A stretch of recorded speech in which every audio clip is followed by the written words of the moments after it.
Okay, so episode 7, Riesdorf. This is a very interesting episode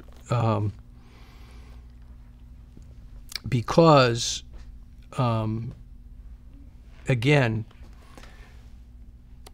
most of the story is told by Rinder, and yet we have the Riesdorfs available. But Rinder has to tell it because the narrative's a lie. So you don't know any. This is what went down by watching the show. Brandon Riesdorf goes down to the local Church of Scientology and takes a brick and throws it through the window, which could have killed, if not paralyzed, somebody for life. And he rightfully gets arrested for committing a hate crime, a violent hate crime. Okay? And so Leah interviews this guy, and she says to him, "You trusted that church you believed in, that church, but now the church has turned against you."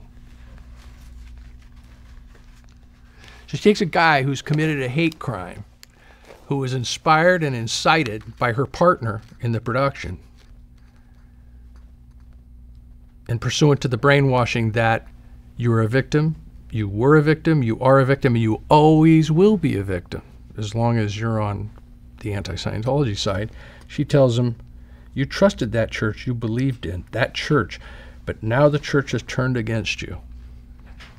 That's what she's implanting in his mind, right? So she puts words in his mouth, and he acknowledges it.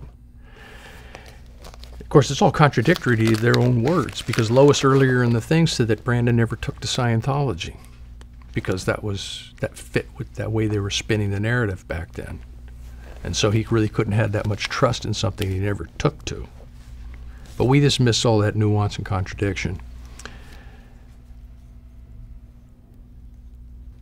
So Rinder and Remini are piling on with what a victim he is, and he ultimately, Brandon says, "I've been destroyed," quote unquote. So the guy who commits a hate crime that could have paralyzed or killed somebody is the guy that's been destroyed, right?